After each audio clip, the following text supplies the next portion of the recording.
Cherie here, Chief Green Alchemist at Going to Natural. Do you know it takes less than 30 seconds for your skin products to enter your bloodstream? Yeah, so knowing what's in them, super important. We know you want what's best for you and your family. And here at Going to Natural, so do we. We care about the environment, we care about the animals, and most importantly, we care about you. We offer free support for your healthy journey and love providing affordable, all-natural products that are responsibly sourced, cruelty-free, luxurious, and always made with love. We're not just a shop, we're a community, and we'd love to have you. Browse our collection of plant-based skincare products and natural tips and tricks at shop.goingtonatural.com. That's shop.going2natural.com. A conscious brand for a conscious community. Use code LOVEEARTH for 15% off your first order. Welcome to Cherie's World.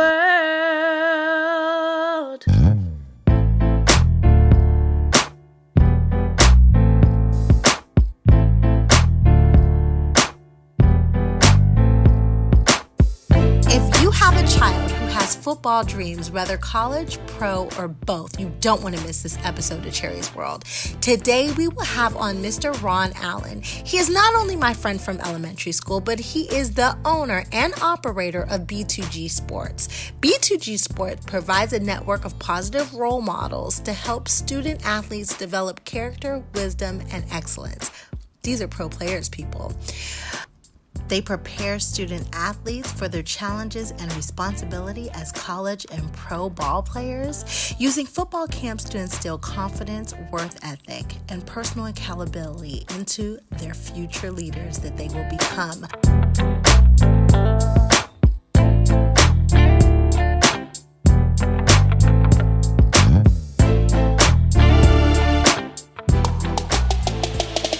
Would you like to advertise on Cherie's World and have your product placed on Cherie's social media for the world to see?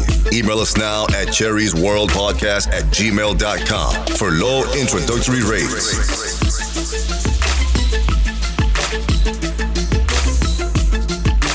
Cherie's World Podcast.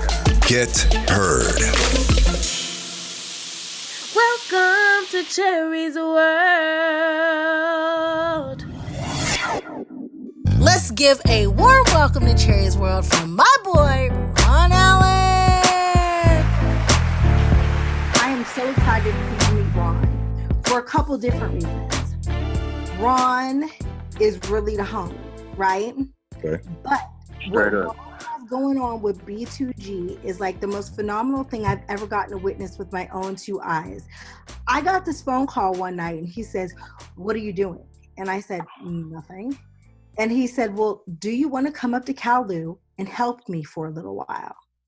Oh, snap. I forgot about that. That was my got whole introduction. Out of Cherie Johnson. That's funny. I forgot about that. And so I was like, cool. I go up there and I didn't know what I was walking into, right? I walked into this dorm room and it kind of took me back to our childhood, even though we was grown. And he had walls and walls and walls of shoes and clothes and bags. And I got there and he literally threw me a bag and he said, put a size 10 tennis shoe in there. Put a size 10. Got straight to it. Yes. And he was like, get a large shirt. And I was like, what are we doing? Like, I was looking at him like, where did you get all this stuff from? He runs this elite football camp for these boys, basically teaching them techniques and stuff. And all his kids go to like these amazing colleges, and a lot of them go to the league and play pro ball. Nice. But this was my introduction. It was filling up these bags with just this incredible gear. Yeah. But not only are his kids flashy and well put together, and they literally, B2G provides everything these kids need. Dope. But I got to go and kind of like witness the camp because I got nosy after that, you know? Like, sure, I'll stay with you for 5 hours and fill up these bags, but what are you going to do with these bags? He allowed me to come and watch these practices. And so I'm going to stop talking about what I saw. And Ron, can you tell them exactly what it is that you do? No doubt, no doubt. So mission in starting B2G Sports was to teach young players that were going to college everything I wish I would have known before I got there.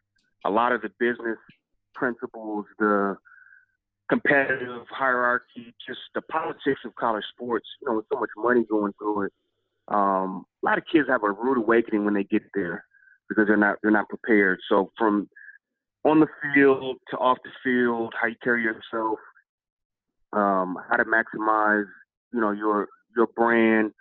I kind of felt there was a lot of relevant topics that kids that were next in line to be the next college stars had to learn. So I had to, put together a program that was fun, engaging, exciting, and relevant in order to teach that. So it's a lot of life principles. I think, being taught football is just a language, but, as we've seen over the last 10, 20 years, football, as an NFL sport is exploding and gaining popularity. But what's happening is you have more kids at an early age chasing a dream. So we're just trying to teach them the right way to go about it. With all the recent, I forget the what's it called? When people, man. But anyway, a lot of football PTE issues. Yes, there you go. Yeah, how's that affecting with mothers enrolling their kids even in football now?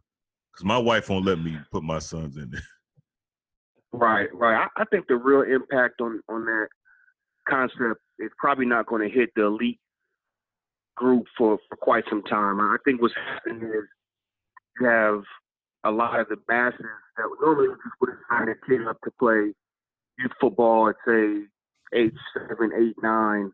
Yeah. Are thinking twice about it, right? But don't get it twisted.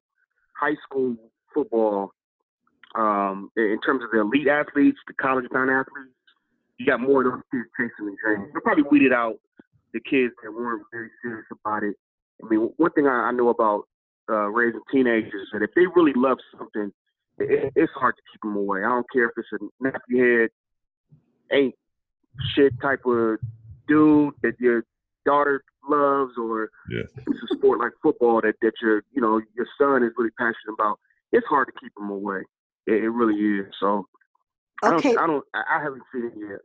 For the lanes, guys, you got to help me because there's a lot of single moms out there listening to this. There's a lot of women who are raising sons who maybe were not football fans. What are the CET issues? Because you guys are talking way over my head right now. So please help the lame brains. Yeah. So to put it in the layman's terms, the CTE concept was something that scientists were discovering were the cause of many mental depression disorders that, were being experienced by people who have any kind of trauma to the brain. Unfortunately, football caught the bad rap of it because of really what it came down to was the ownership of the NFL were reluctant to take care of the retired athletes in terms of their medical bills and keep them on insurance and all that. And so when they sued, the retired athletes sued the NFL, a lot of truth came out to the practices of the ownership not being conducive to really the best interest and safety of the players. And then, more specifically, there was a lot of guys that were walking away, either depressed, more, even worse, suicidal. Unfortunately, there was a lot of science that just came back and just said, if you're continuously taking blows to the brain, it can cause real long-term damage. Now, here again, the thing about CTE that we need to keep in mind is that, football got the bad rep, but there's so many ways kids can get concussions. Right. My 18-year-old daughter got a concussion in basketball this past season. If you do the research, women's lacrosse per capita has more concussions than any other sport. Bike riding, boxing, the way kids play, there's so many ways to get concussions. So I try to remind people, don't don't give football all the blame for CTEs and all of the cases that might come up, but it is something to be thought about. Now, here's where we are today. Fast forward to July 2019, the concussion protocols are night and day as a result of this research. When I played, I probably experienced 2 or 3 concussions and didn't realize it just because the culture was, hey, run some dirt on it, get back out there and keep playing. Yeah. You know, it was also a time where hitting water was seen as a sign of weakness in 100-degree weather in 2-a-day practices. So, a lot of those archaic, ways of coaching kids, it's out the window. And the NFL, because their pockets got hit in a major way, as well as NCAA, they really turned around their practices, and it's so many precautions and safety measures that are being taken now that make the sport way safer than it was when I was playing, that's for sure. I've had a few concussions myself, and I can't blame it on football. So we want to get Ron. Right. Now, Ron, his nickname, he's also known as the Godfather. He's the Godfather of 707. Ron, where did that nickname come from? It came from just being in the game for so long. So, when you start a business, you put your passion into it. It's usually because you like whatever the product or service is, and you hope people, take a liking to it, right? So we start doing these elite football camps to teach kids what they need to know to be successful in college. And then probably about 10 years later, we had a lot of top kids that were coming to our program on a weekly basis to get some skill training, footwork, position-specific drills. And so when recruiting publications, and I'm talking companies that were owned by Fox Sports, ESPN, CBS, when the big guys came in, the media, and started covering, the next Reggie Bush, the next Heisman Trophy candidate that could, sign it at University of Oregon, it was obviously a lot of media cameras and attention that came to our program. And so it was basically football traditionally was not a club sport. You had basketball, AU teams, travel clubs, you had baseball.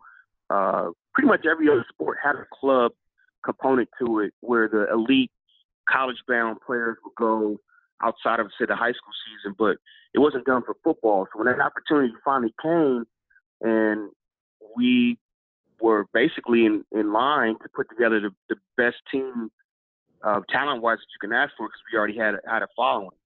And so 707 went from a drill you did at practice with your own team, was just passing only, no linemen, you're just working on the passing game, no pads, you're not tackling.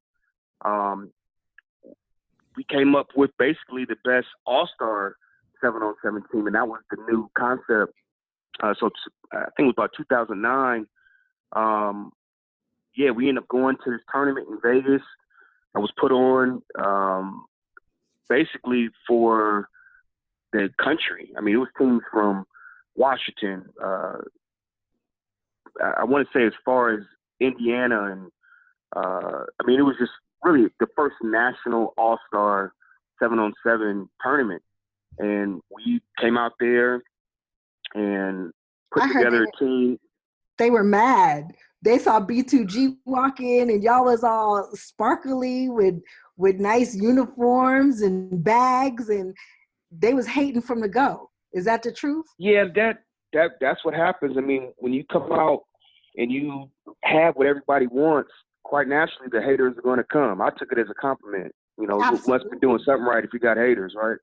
But before anybody else had sponsorship, we had it. And it's one of those things where it's easy to be a good technician. Like, you might know how to bake a cake, but it's different when you can start a business and now you have something like Nothing But Cakes, a franchise, and it's a smooth running business. And that's kind of the approach we took was, let's use some real business principles and do this the right way. Let's get some corporate sponsors. Let's get some, some help from the powers that be to make this the best experience for our players. And yeah, it was a lot of haters that came with that. And then throwing the wins, and it's like you're the Lakers or the Yankees. Like everybody just loves to hate you just because. I hate to put you on the spot like this, but you got some guys that went pro this year. Can we do a little name dropping real quick just to let them know, like on the level of what B2G is really producing? Yeah, so I'm always proud to pick up my guys. I mean, I'm so excited, like a grade school teacher, to see kids go on and take what we've learned and do something huge with it.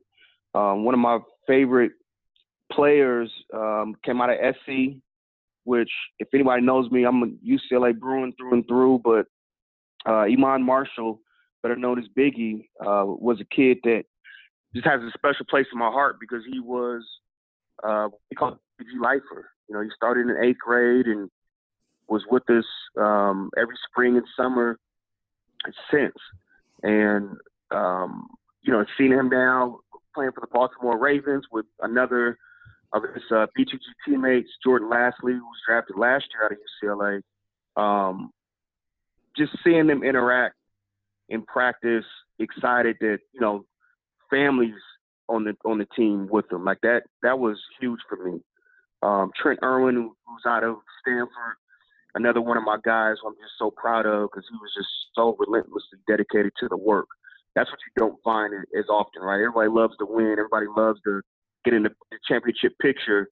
But every once in a while, you got those like Kobe Bryant types where they're just so methodical and just almost like weird, just so dedicated to the work, obsessed. And that's Trent Irwin. He's down with the Miami Dolphins. Shout out to him. So, I mean, there's all kind of players that we've watched, grow into basically studs, on a professional level. I just always love to see the kids who really put in the hard work. I love to see them succeed, right? Because, some guys are just born with it, right? And even though all the guys have to work, but some guys are just born fast, big, strong, and they just had it. But I love to see the guys like Iman Marshall and Trent Irwin who really worked for everything that they've gotten. So shout out to those two guys for sure. Aww. Hey, football, well, basketball is my favorite sport, but football is a sport that I learned so much about. Being a team. It's probably the most patriotic sport too. Could you tell mothers or just parents in general what kind of lessons you can learn, your kids can learn? Because I feel like that's what I learned the most from playing high school football.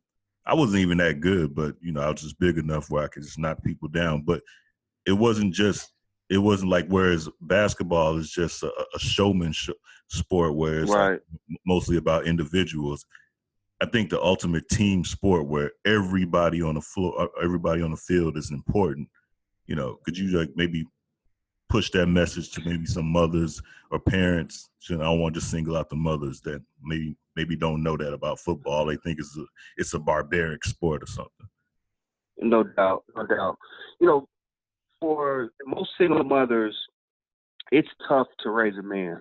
Some people say it's impossible, right? But for the most part, I will acknowledge it is tough. How do you teach, a 15, 16-year-old boy how to be tough, how to have perseverance, how to, be able to basically rely on teamwork to execute an assignment and a mission. And for many of us, I mean, even the guys included, there's so many lessons that we're already teaching in the home. You need something else to help, form that kid's understanding of what the real world is going to be like. And football, I think, is probably the best teacher of that. So most high school football players already, they're learning how to conform to rules. To me, that's probably the best benefit, if not anything else. Similar to the military, obviously, I know most people like myself don't want to see their kids go have to risk their life to learn how to follow rules, but that's what boot camp used to do for a lot of kids, especially the ones that would get in trouble, with the law. That boot camp was like an option. Well, football is a boot camp in itself. Being able to understand that you need to pick up your teammate in order to execute your mission. What I mean by that is, like you were saying in basketball, you could just go one-on-one, ISO, dunk on everybody, and then the crowd screams. Yeah. In football, it's, you got 11 people that are all given an assignment that if one person messes up, it can make for a catastrophic, mistake that can cost the game. And so it's a different type of lesson that's being learned. And so a lot of the coaches, even though some are better than others, a lot of the coaches are basically teaching these kids how to grow up and be men that can be accounted on, that they can hold accountable. It gives a great toughness lesson.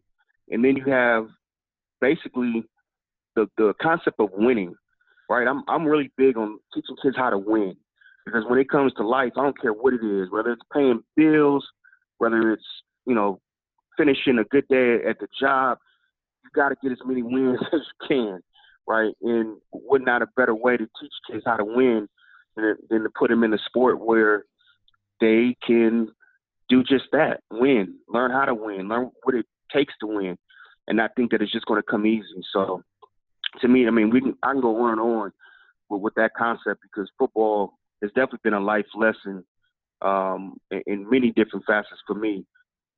But yeah, for sure, any single parent, male or female, but especially females, if you have any problems with your kid not necessarily obeying all the rules or not being as proactive or active enough as you want, throw his butt in football.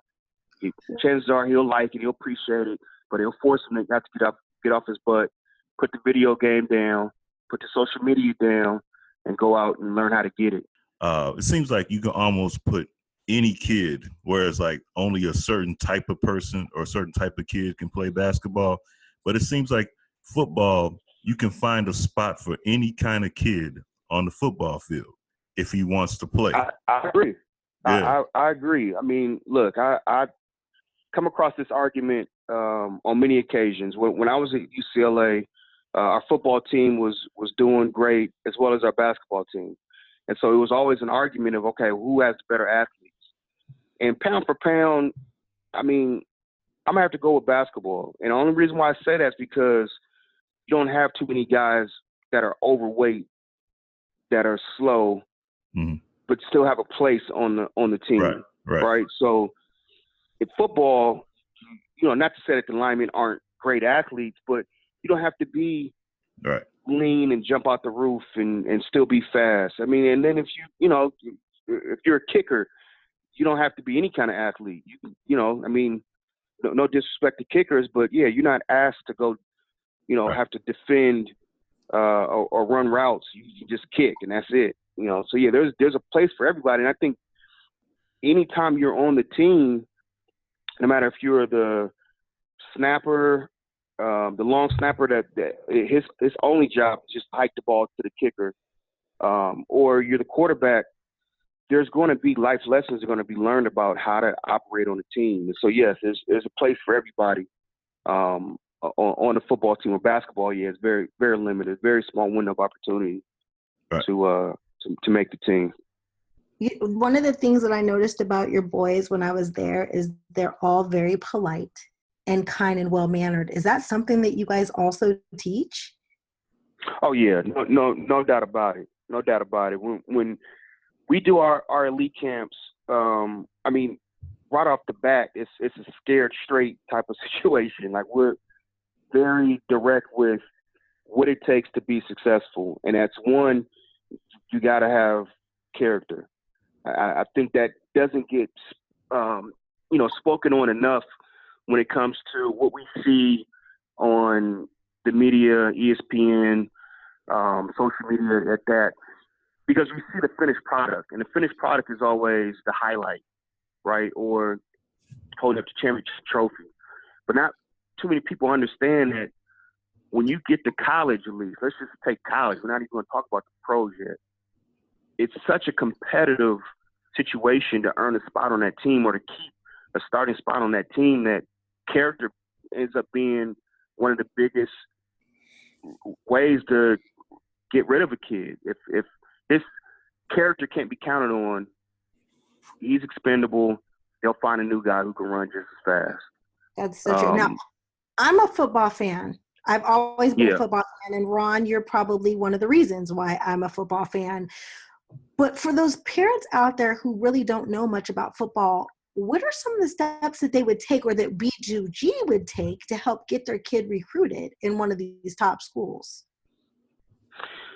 So networking is everything for making connections, for getting to the next level. And I've spent the last 20 years of my life networking with college coaches, athletic directors, NFL scouts. So really, I know that the term agent ends up being kind of frowned upon when it comes to high school sports or college sports because of the legality, whatever. But in terms of the concept, you figure in most other situations, if you have talent, say in Hollywood, you're going to have a talent agent that's going to help connect you to the next level. You're going to have, so you guys are like a liaison to kind of walk you through and make the connections, right? Even social media influencers have agents now that are connecting them to people on the corporate level that have, money to spend, and they know how much is supposed to be spent, or they have, opportunities for auditions. Well, it's kind of similar in football. There's all kind of college camps when they're looking for kids to offer scholarships to, or there's media opportunities where you can kind of brand yourself and make yourself more visible to colleges across the country. That's pretty much what B2G has been doing. I mean, obviously we're not licensed agents per se, but in terms of function, we've been connecting kids and their parents to college coaches, to recruiting opportunities. And so, I basically turned into a recruiting expert that, if anybody has any kind of, potential, we can help mold that potential and maximize their worth within this, football industry.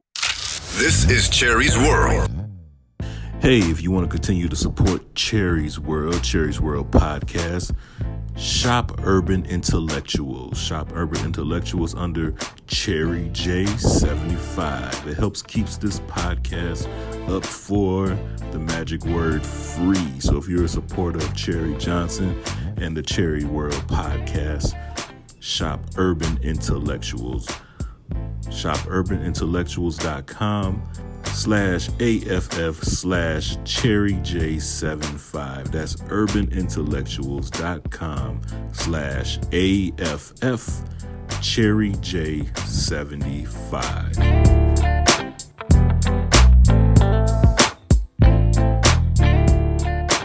I was amazed while I was sitting there. I turned into a straight fan, Courtney, because I had some coaches and parents behind me, right, on the benches with me. And then when you look on the field, there were pro players on the field teaching these kids.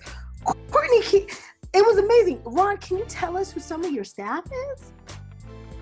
Yeah, so, the benefit of our culture in terms of the type of players the type of coaches that we attract. Most of them are guys that we played football with, or friends of their friends that they played football with. So, for example, Matthew Hatchett, when I first met Hatch, I was, going into my senior year at UCLA, and he was playing for the Minnesota Vikings. So it just so happened he was the fourth receiver behind Chris Carter, Randy Moss, and Jake Reed, who anybody that knows that era, that was Oh, a yeah. very exciting, area for Minnesota football. So quite naturally, years later, I run into Hatch at Larry Fitzgerald. He had a celebrity softball game going on in Arizona, and Hatch is like, yeah, so what's up? I'm trying to get into coaching. I'm like, man, come, coach with us. So he comes on, and with Matt Hatchett came guest appearances by Randy Moss, guest appearances by wow. Terrell Owens. And so, that was a perfect example of just, when you have a network of guys that have, done big things, their friends tend to be those type of players. So, just to have, Hall of Famers come and teach the kids what, basically reinforce what we've been already teaching them. It's great. It's awesome. But again, I think really what I've seen is that it's therapeutic for us. And when I say us, I mean everybody that's coached, made a guest appearance. It's nothing like when you've gotten all you're going to get out of football as far as playing and you can't do nothing else. The best thing to do is go give back.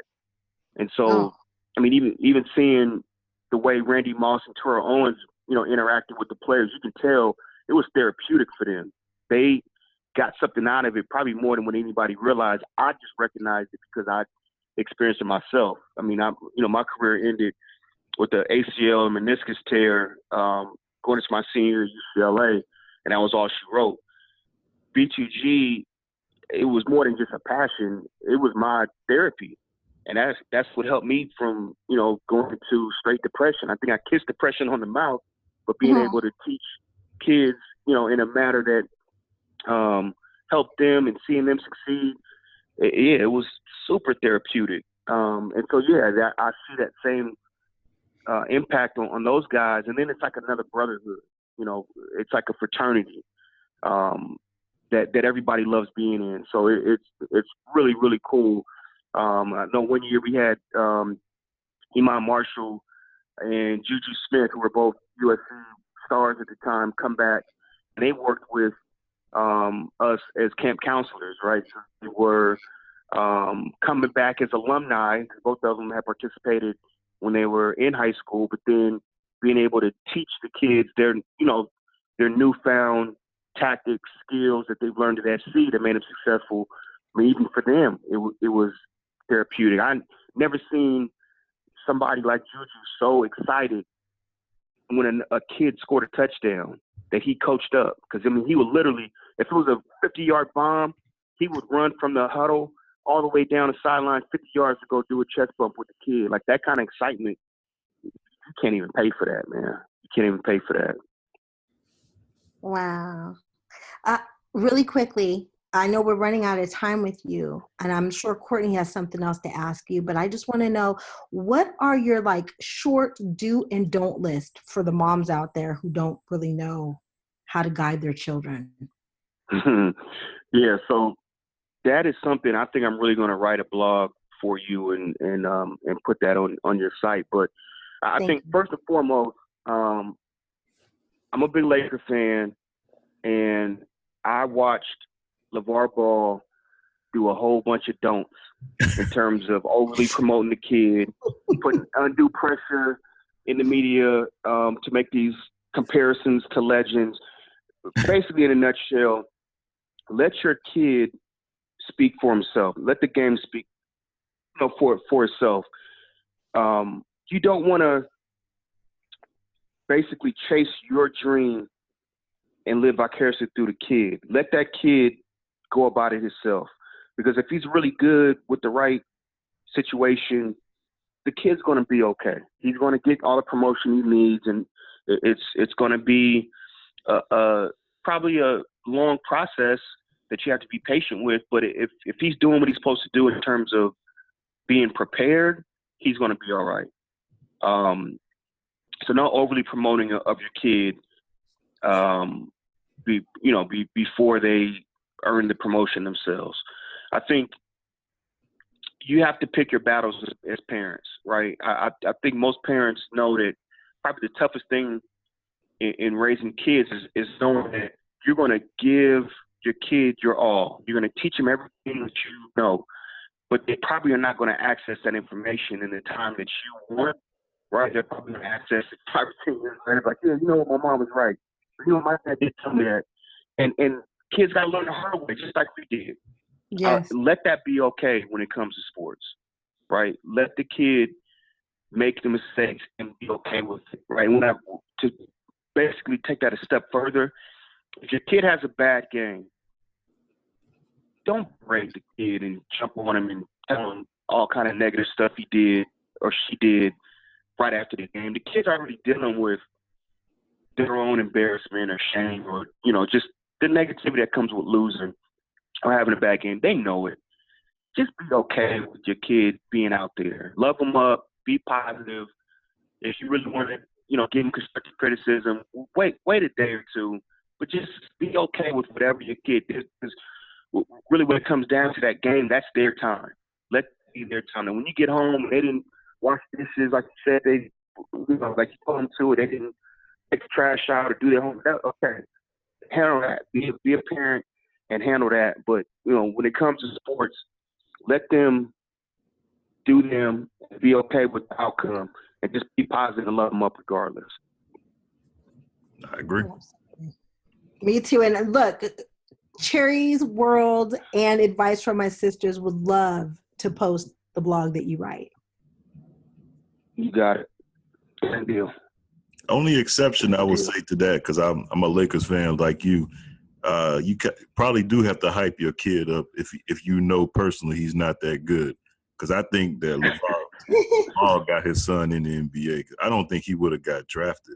I mean, maybe second round at best. But that's a story for another day. You know, a conversation for another time. But you struck me when you said that about LeVar Ball. Ron. Yeah. Well, I'll end it with this. There were times when I was frustrated with Lonzo Ball, but then I realized that the only reason why I'm frustrated with him is because his dad set the bar so high. Yeah. So anything he did less than, you know, be a Hall of Fame caliber player was going to be a disappointment. Yeah. Right. Ron, You know. if a parent out there wants to find you and B2G Sports, how do they find you? Instagram is probably the best way now, official_B2G Sports, or for the people that are still on Twitter, Twitter's at B2G Sports. At the very least, if you're old school, you can always call me 310-482-0405. Now, you know you're going to have some girls calling your phone, right? As long as I got some kids with talent, I know what to do with them. I love it. I see that they're bringing a lot of women. They're trying to integrate, as backwards, as crazy as that sounds, they're trying to integrate women into sports now for some reason. And it's just like, wow, it took this long to do it. But I always felt like it used to be that they used to talk about Condoleezza Rice running the NFL and stuff like that. Mm-hmm. I always felt it would be easier to bring a woman as a coach for the NFL than it would be for the NBA. And here's the reason why. Because the NFL is more of a, like Belichick, he's not an athlete. He's just a thinking person. He's a smart person. Right. And he doesn't, you know what I mean? He just assembles a great team. And I just think that, well, anybody can do that. It's not like really, you don't really need a presence in the room. Whereas like the NBA, you kind of need that, you know, presence in the room. Like, yeah, okay, what did you do in the NBA and stuff like that? Whereas the NFL, right. What do you think about that? Well, I think if we're talking about job performance, yeah. Unfortunately, culture-wise, NFL, I think, is behind the NBA light years in terms of social acceptance, cultural acceptance. I mean, you got to remember, just put it in perspective, I'm 41. I switched positions to go play college football. Okay. And that was because it just wasn't an avenue for black quarterbacks at that time. I mean, you pretty much had to be Steve McNair to make it in college. And he's a great example. I mean, he had to go to Alcorn State, bro. So, you know what I mean? Get a shot to go play quarterback in college.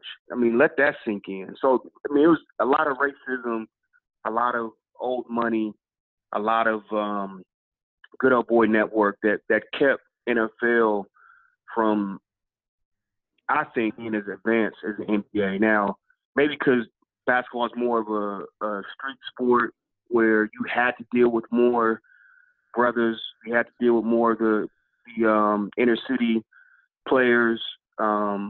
You just didn't get that same kind of understanding and acceptance in the NFL or a football period. I mean, it's really, really sad, but I think that's probably what was the biggest hindrance is just the racism, the sexism, the Good Old Boy Network, man, is just holding on to the white male privilege as long as they can. Right. Ooh, can we use that white male privilege? Are you okay with that, Ron? Yeah, I think it needs to be talked about because, in actuality, it's a hot topic that's bleeding across other avenues, right? I think the women's sports in general, but just more specifically now the women's U.S. national team, right, and the issues they've been bringing up, definitely makes it a relevant topic today. Hell, Trump and the whole state of politics and GOP is making it a relevant topic today. But right. yeah, it needs to be talked about more for sure. Good answer. Good answer. Thank you so much, Ron. My pleasure. Anytime. I love doing stuff like this. So now you say anytime, but football season is coming. So when football season comes, does that mean we cut off? Hell yeah. Nah. I'm gonna have all kind of opinionated things to talk about. Y'all gonna have to just take my opinion as fact. That's the rule. Like I gotta be the resident expert. No, I'm just kidding.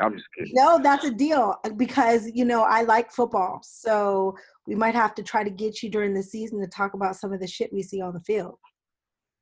Yeah, I think that'd be dope because really you're probably a rarity in terms of even today, with more women being into football.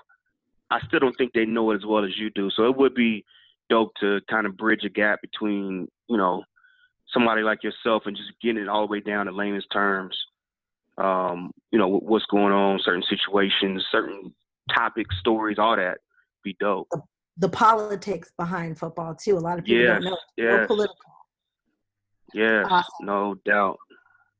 Thank you. I got a question we can maybe use for next time. Why do you think football? Maybe you can even talk about this with your kids. Why do football players rush into relationships like that? I mean, because it seems like that's their downfall, trying to balance. And maybe this might sound crazy, but you're taking them into as they progress from college to the pros, they got to seem like more violent. Then all of a sudden you got to turn that off and then try to be in a relationship. And I'm not making an excuse for anybody.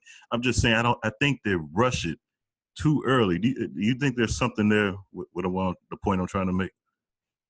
Yeah, I think it's probably giving the players too much credit. I think they're being sought after a lot more than the average person. I mean, if you think about it, it happens, a lot in basketball too, where if you're on a college campus and you are balling, or if you're on a high school campus and you're balling, you are thrown pennies all day long. And so quite naturally, the human, tendency is one of them you're going to want to spend more time with than the other. One of them's going to, be able to convince you that they deserve the Letterman jacket and want to tie you down. And so, you start thinking, I know it happened to me. I had a high school sweetheart. We ended up having a kid before, she was pregnant before I graduated. And we were just moving way too fast, but it's because I thought I was mature enough to handle it. Hindsight is 20/20. Hell no, I wasn't. But I could be wrong. I was just throwing a lot of opportunities. I could be wrong, Ron, but do you also think that it's because football players spend more time at home than basketball players do? Basketball players are from city to city to city. Football players Yeah. And then, that is a good point. That is a good point. Just in terms of the schedule alone, you got more time to handle relationships. for sure. Well, I'm not even talking about the dating part because, like, I mean, that's good if you can find somebody or a couple people just to hang out with. I'm just talking about how to deal with people. The violence that we're seeing, it's almost like the cops. Like, I don't know if you know, it's cops. Oh, you mean like the domestic violence with the football players? Yeah. Okay, let me tell you this, and I'll say it from a women's standpoint. The NBA does a better job at covering it up than the NFL does. Oh, okay. Yeah. When Agreed. When it comes to guys in the NBA, there's a different level of education, and a lot of them come from a background of more money.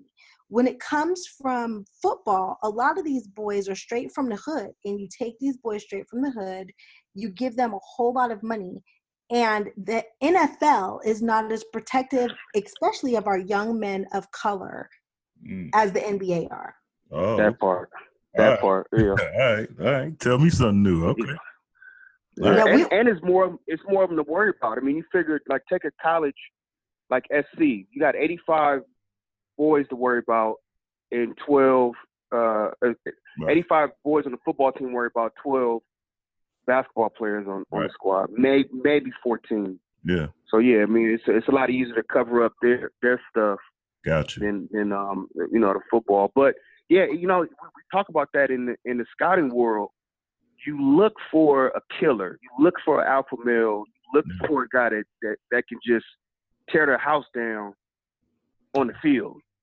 You know what I mean? You want him to be able to turn that off the field. That's asking a lot of a brother.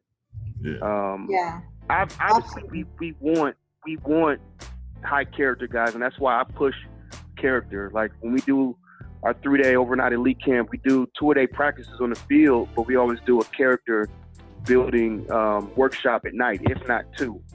And so we're trying our best to educate the kids and keep them thinking in different ways and just ball. It's more to it than that. However, I mean, shoot, you're dealing with some cold killers that got to play linebacker, that got to go head up with steroidated competition. Like, you're looking for alpha males.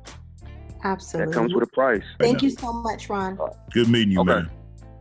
Done deal. Appreciate y'all. Have a good one. Talk to you soon. Thank you. Bye.